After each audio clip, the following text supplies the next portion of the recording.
Welcome to class. Today we are going to talk about words and different ways to construct, coin, and add new words to the language. Can you imagine a language without words? Can we imagine? Words are the most significant component of a language. So if you have the building blocks of a language, if you look at the building blocks of the language, we have sounds, what we call phonology, where we understand and study about sounds, then words, and we study about the words in morphology. Then we have combination of these words in meaningful chunks, strings, and units, what we call utterances or sentences. Then these sentences, you know, they combine together to give us a paragraph. Then these paragraphs together combine to give a whole text. So, sounds, words, sentences are the building blocks of a language. Then we understand the meaning, what we call semantics, and the overall understanding of the text or meaning is pragmatics. But out of all these, words are the key to understand a language. Now, words are so powerful. They hold, they sustain our ideas, they translate our ideas, they have key meanings, and they make us able to express ourselves. So, words are so significant. And words as a class are dynamic. We keep on adding new words. I mean, look at this post IT revolution. How many new words are added to all languages of the world, right? In all languages, we have certain words related to computer technology added, right? It may be the case that they were not originally coined in the language; they have been borrowed from English. Most of the words, like download for that matter, upload for that matter, are not new words, but because of this IT revolution and digital technology, this existing word extends its meaning, and it is being used as like mouse. In computers we use word mouse, so we all know what mouse is in a normal general meaning. But in computers, mouse is a peripheral item. And for example, let's say window. So window is an existing word. It existed before computers, and it has a definite meaning. And window is a hole in a wall for ventilation. But today, it has been extended and it's a semantic extension. So a new meaning is added to the same existing word. Now we know window is a software, right? So all such kinds of things happen in a language with time and space, with different technologies and things. They require new words, and we coin a new word or we extend the meaning of an existing word. So words are very dynamic in nature, and today we are going to talk about words. Now, if you let's look at a word called nationalization.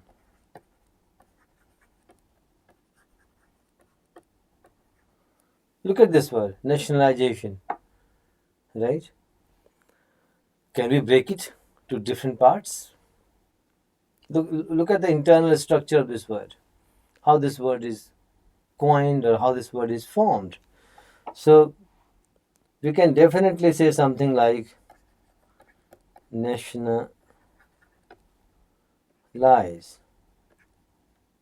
right? Can we break it further? We can say national. Can we break it further? Let's say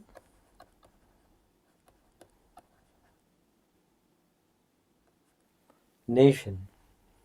So we can see that nation as a word which is a noun, we can form a word by adding al to the end of it, and we get an adjective out of it, the same word. Then we add something else like eyes, and we get a verb out of the same word. And then we move further and we add something to it, and we get again a noun. So a single word leads to 3-4 words: response, responsible, responsibility, responsibility lessness. I mean, keep on adding, and we keep on making new words out of it, right? And every time you find a different meaning to this word, right? But not all combination of sounds or any combination of sound in a language can give you a word. Words are meaningful combination of sounds. So those combinations and strings of sounds which give you a definite meaning, right? Then we know they are words. So as we were breaking this one word into smaller parts, we come to a level where we cannot further break it. We can't say nay and shun. We can't have two different. So it cannot be further broken, because the moment you further break it, meaning is lost. So it has to have a composite meaning. So we can break it to the limit or to the level where meaning is retained. So meaning is there. Once, so not any combination of sound can be a word. But is it the case that all combinations, like here for example AL, what is it? Here for example IZE, what is it? Here for example TION, what is it? This kind of things in the language. Are they words? They're not words. But they're very essential element to modify a word, to change a word, to create a new word, right? They're very important elements. So they do have contextual meaning. So they may not have meaning on their own. In their own right, they may not be meaningful, but they function in such a way that if they're attached to any meaningful word, they extend, modify, or change the meaning. So they're also, very essential part. But what do we call them? Are they words or are they something else? So what we do? We call them morphemes. Morphemes, right? We call them morphemes. That means a morpheme is the smallest unit of combination of these sounds. They have grammatical functions, right? So morphemes are the smallest unit, right? And they form words. So morphemes are meaningful units which constitute a word, or as a grammatical unit, they are instrumental in construction of new words. So like for example, shun, eyes, al, I mean, we keep nationalization, right? So we can have two kinds of such categories of meaningful combination of sounds, or what we call morphemes. And what are these? They are free, so they can occur on their own, they have meaning in their own right, and they don't require any other thing for deriving meaning out of it. And one is called bound morphemes. So all these things that you see here, like suffixes added, are bound morphemes. Prefixes added are bound morphemes. Prefixes, those string of sounds or combination of sounds which are attached before the word. Prefixes, pre means before. And suffixes, those string of sounds, combination of sounds which are attached at the end of the word are suffixes. So there are some languages where you have infixes, like these sounds, string of sounds can be inserted in a word to make a new word, but English doesn't allow that. So there are some, Malay for that matter, a language allows infixes, but English doesn't allow infix. It allows either prefix, so something added before the word, or suffix, something added after the word. So we have free morphemes and bound morphemes. There are two kind of morphemes in English. Um, so if you look at the classification of morphemes, you have free morphemes and bound morphemes. In free morphemes, you have lexical morphemes and grammatical morphemes. Let me tell you lexical morphemes. Lexical morphemes are those morphemes or combination of sounds or string of sounds which have meaning in their own right. For example, dog, combination of sounds in a particular meaningful way. Dog means dog, we know what does it mean. Cat, cow, fan. So all these words which we use independently are lexical morphemes. They have lexical content, they have meaning. Grammatical morphemes, which do not sustain on their own, but they are used in a sentence to make it meaningful, like articles a and the for that matter, right? Like conjunctions and, if, whether, right? So they're all grammatical functional units of a language which are required to form sentences, clauses, and utterances. If you look at bound morphemes, we have prefixes, because prefixes cannot stand on their own. We have suffixes, because suffixes cannot stand on their own. They are bound. They have to be glued to, attached to, added to a word. Then only they get meaning, or they give meaning. We derive meaning out of them. Free morphemes can occur on their own. They have their own meaning and they're free everywhere. But free morphemes can be of two categories. All adjectives, nouns, words that we use are free morphemes. But grammatical units like articles, conjunctions, right, exclamatory marking words, all these are bound morphemes. Grammatical morphemes, though they are free, but they are used in a structure or in a sentence to construct a larger chunk of sentence or data.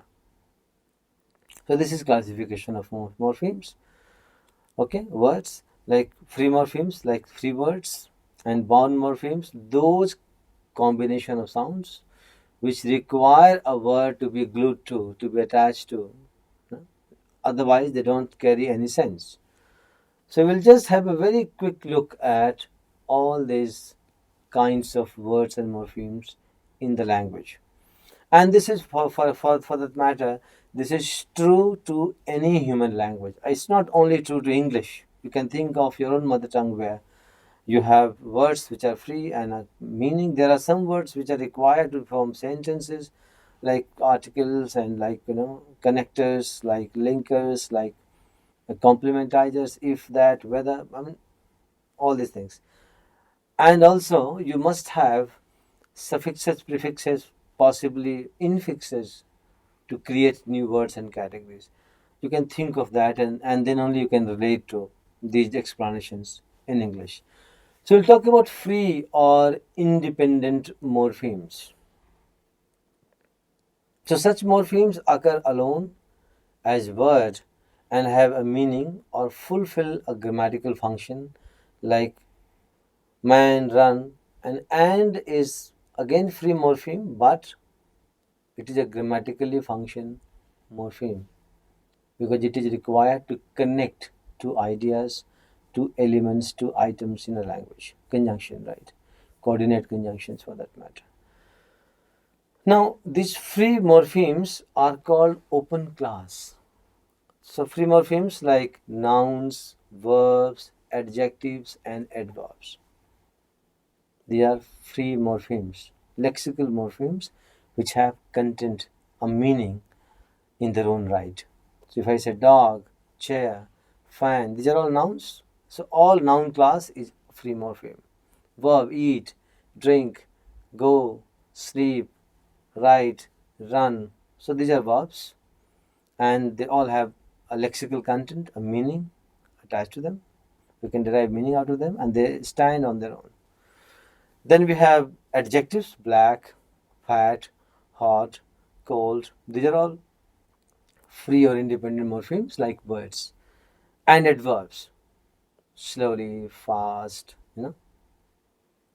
So they are also called open class. In grammar, open class, right? So they are open class of words. What do you mean by that? Open class of words. Open class of words refers to the ability of such words where we can add more words. I mean, how many nouns can you add more to English? We cannot count. We have been adding nouns to English. New nouns, new words are derived, added to the language.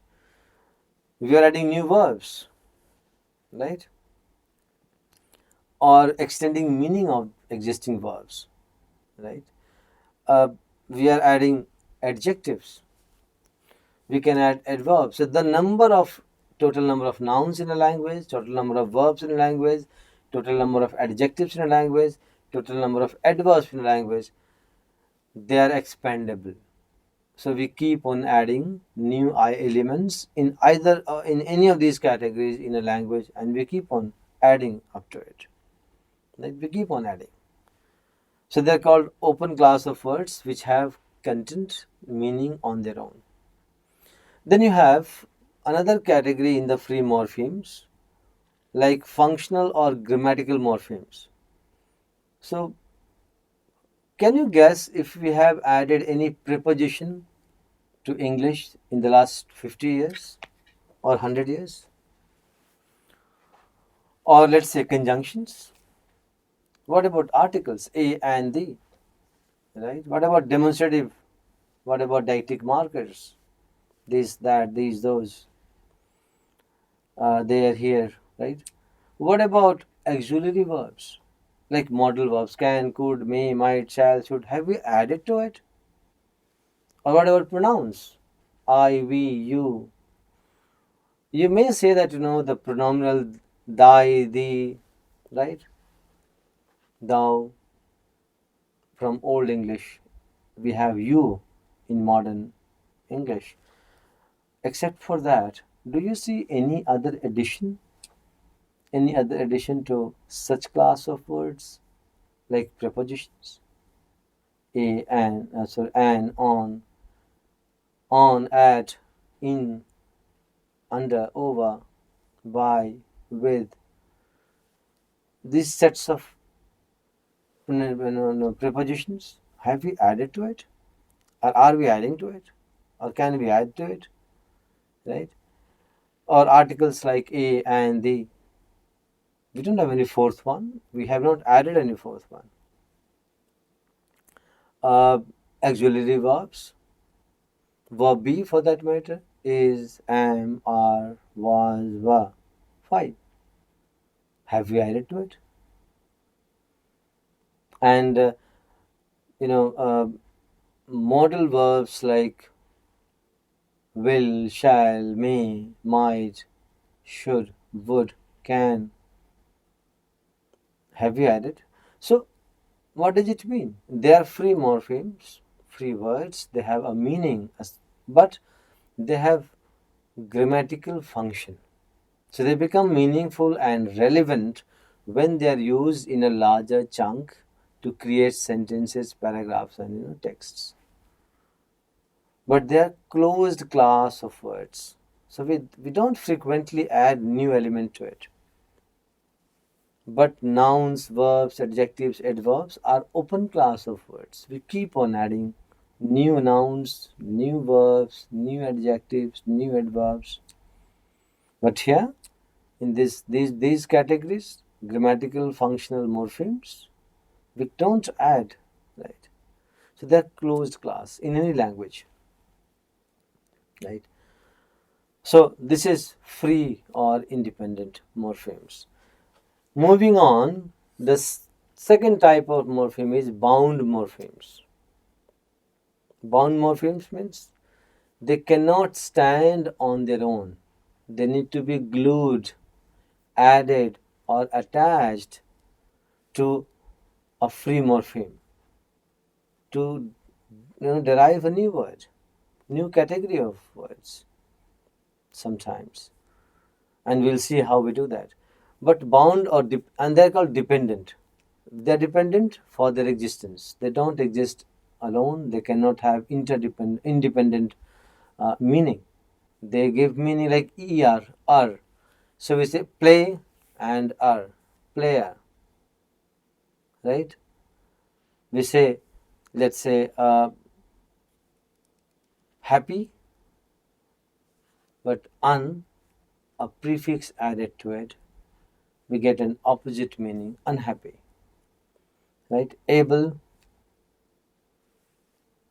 adjustable, applicable, right? Uh, tin as a suffix, so contain, right? Maintain. So this is how such suffixes like are, eyes, al, they don't have any meaning. But when they're added to a free morpheme or a base, they give you a new category of words. They give you sometimes a modified form of the same class of words. So they are called bound morphemes. And in bound morphemes, we have suffixes, prefixes, and infixes. So the whole package is called affixation process. Affixation means you are affixing something to already an existing word, right? So either you can add this before the word, or you can add after the word, or in certain languages like Malay for that matter, you can insert it inside the word to create, modify, or derive a new word altogether. So types of affixes, we have three: prefix before the word, infix inserted within the word, and suffixes added after the word. So we can have three positions possible, and these are bound morphemes, right? So what are the functions? Why do we do that? Why do we need these affixes in a language? So we need these affixes in a language to create a cluster of new words, sometimes to modify, right, the meaning of an already existing word. So we require these affixes, right? We call it affixes as a unit, as a uniform of addressing them, because suffixes, prefixes, or infixes, they are all together called affixes, right? So we will use this term affixes whether it is a suffix or it is a prefix in English. We need to understand that way, right? Uh, so you can have two kinds of affixes. One is called inflectional affixes, and the other is called derivational affixes. Now, what do we mean by that? Derivation means we derive. And what do we derive? A new thing out of already existing old thing. Right? So derivational affixes or process of derivation in a language is very prolific, and majority of words have a root, and from that root we create a number of similar words, but sometimes with a different meaning. So when the category of the word changes, Like from noun, we derive verb. From verb, we derive noun. From adjective, we derive noun. From noun, we derive adjective. From adjective, we derive verb. From noun, we derive adverbs. From verbs, we derive. So, what we do? We derive a new word by attaching these affixes, whether before the word or after the word. So this is called, that's why we call it derivational affixes or the process of derivation. So process of in this derivation, it leads to multiplying the number of existing words in a language. And it's a very prolific process. So happy, opposite unhappy. Pleasant, opposite unpleasant. So prefixing un before pleasant, prefixing un before happy, right? Uh, like verbs. I mean, you are all using Facebook these days. Befriend and defriend. Sometimes we, coin new words. Defriend is not uh, a regular word in English, but because of technology, because of Twitter for that matter, because of Facebook and social media, we are deriving new words which are in vogue, and very soon they will be part of normal conversation. But in social media, as a practitioner of it, you must be aware a number of new words we have coined, and they are in currency, and very soon they'll be part of our everyday repertoire. You never know. Words have changed a lot, right?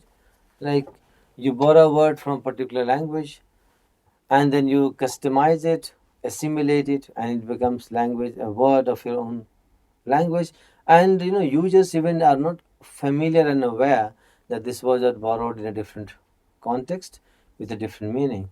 So semantic extensions, we are extending the meaning of these words, existing words, in case sometimes in place of creating a new word. So all such wonderful things happen in language pertaining to words, and the function of these affixes are either to create a new category of words, or sometimes to maintain grammatical functions we require to create new variant of the word. So there are two things. Inflections create variant. It doesn't change the category. Derivations create another word. It changes the category. So you can derive noun, you can derive adverb, you can derive adjectives, you can derive verbs, right? But when we talk about inflectional affixation, that means we do not derive a new category out of it. Instead, we have a variant of it. Like, for example, car, cars, chair, chairs, baby, babies, church, churches. What is happening? The class of word is not changing. What is changing? Only a variant. It's from singular, we are making it plural. It remains a noun. Class doesn't change. But we inflect it to make it plural. Go, goes, verb, a variant. So this variant of verb, goes, with a plural marking suffix.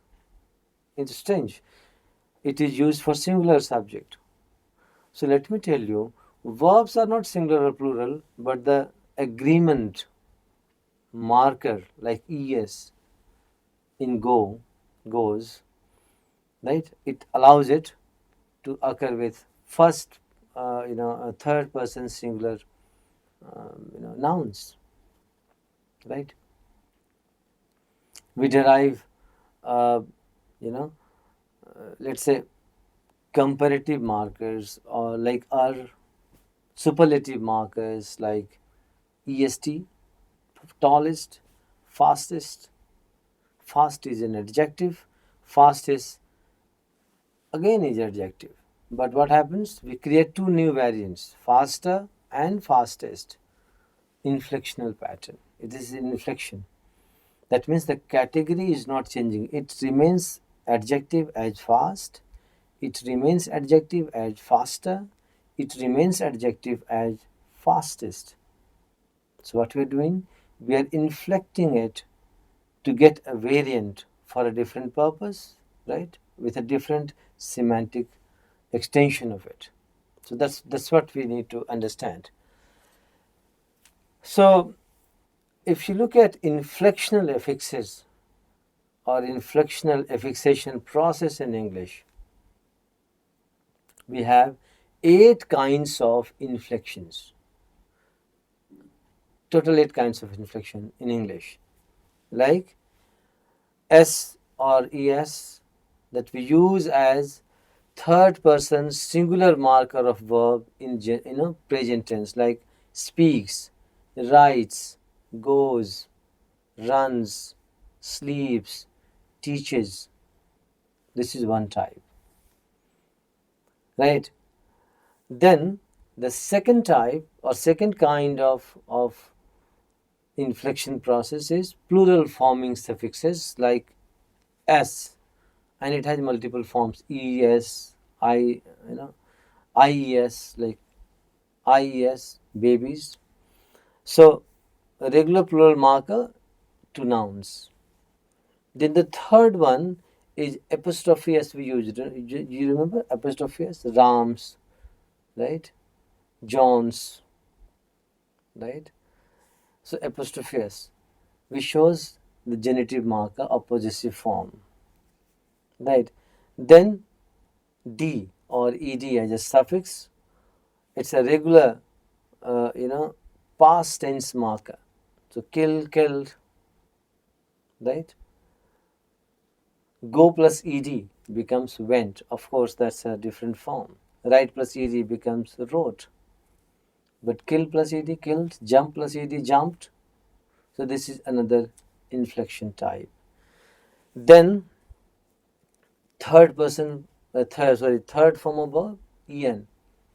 So go plus en, gone. Write plus en, written, right? Eaten, or then ing as a suffix. This is progressive marker. So cooking, eating, sleeping, going, jumping, etc. Then er, a comparative marker, right? And then est, a superlative marker. So these are the 8 kinds of inflections we use in English, and they do not change the category of the class of word, right? So a noun, even in singular or in plural, it remains a noun. An adjective, even in normal form, comparative form, or superlative form, remains an adjective, right? Verb, even in past or past participle form, third form, or in progressive form, or marked with s or es, it remains verb. So we need to understand that derivation process or derivational morphemes change the category of words and help us create new words. But for inflectional morphemes are more for grammatical functions, and they require to sustain a grammatical structure. They do not change the category, that we have to keep in mind.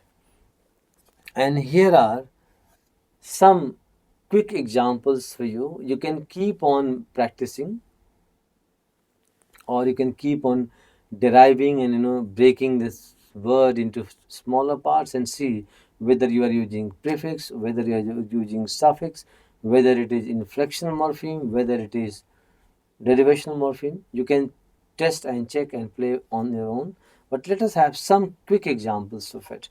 In this case, look at noun forming suffixes. That means we add something to a verb, it becomes a noun, like assist, assistance, right?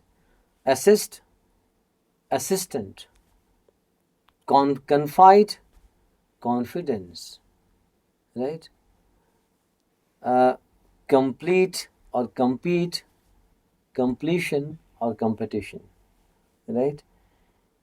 uh, Industrial, adjective, and we can form a noun out of it, industrialist. Crude, an adjective, we can form crudity as a noun. Dry, adjective, dryness, a noun. Free, adjective, freedom, noun. So by adding a suffix to these adjectives or verbs, what we get? Noun. So that's a very prolific, productive process. Again, you can keep on practicing and finding such examples, eh, even in your own language. So this process of suffixation is a very prolific process. So some suffixes essentially form nouns. So you add to verb, you get a noun. You add to adjective, you get a noun. These are the examples for you. Moving on, we can form adjectives out of verbs, right? Out of nouns, for that matter. Something like eat, able, able, eatable, reduce, reducible, differ, different, adjective, right? Signify, significant, act, active, all right? Fashion, a noun, fashionable, an adjective. Magic, a noun, magical, adjective. So planet, planetary, affection, affectionate. So you just use add a suffix to these nouns and you find an adjective. You add suffix to these verbs, you find adjective. So there are some suffixes which essentially form an adjective out of a noun or a verb. And this is a very productive process. You can check, you can test, and you can practice. Then some verbs are formed out of nouns and adjectives, like black, an adjective, blacken. Solid, solid, solidity, or solidify, right? Beauty, a noun, beautify, a verb. Computer, a noun, computerize, a verb. Length, a noun, lengthen, a verb. So you can derive verbs, you can derive adjectives, you can derive nouns, and this is a very prolific, productive process. You just need to understand that some affixes, some prefixes, or some suffixes are essentially used for forming nouns. So they are called noun forming suffix. Or some suffixes are used for adjectives formation. So we call them adjective forming suffixes. There are some prefixes or suffixes used for deriving verb. They are called verb forming suffixes or prefixes. So large and large. N is a prefix and large becomes a verb. Large is adjective. So you can just see and practice. Let's say asleep, befriend, empower, endanger, belittle, enlarge. So we are using a prefix like a, b, m, n, b, n, and we are prefixing it before a noun and getting a verb out of it. So asleep, befriend, empower, endanger, belittle, enlarge, and this is how we form a new category of words. These are all derivational morphemes. Um, there are some affixes which do not change the grammatical category, a class of words. Cigar, cigarette, both are nouns, right? So, pig, piggy, hero, heroism, meaning doesn't change, right? Or if it changes, it the same shade of meaning is maintained, right? So such examples you can see and practice in your own language. So the world of words is beautiful, dynamic, and very fascinating, right? They are very important component of a language. You cannot imagine expressing yourself without word. So words are so powerful, and they have a beautiful internal structure, right? They are free morphemes, right? And they can be altered, modified, and changed. One word can be derived out of another word. So you need to keep these things in mind, and let's continue playing with the words and experimenting with our expressions. So thank you for now. Thank you. Bye.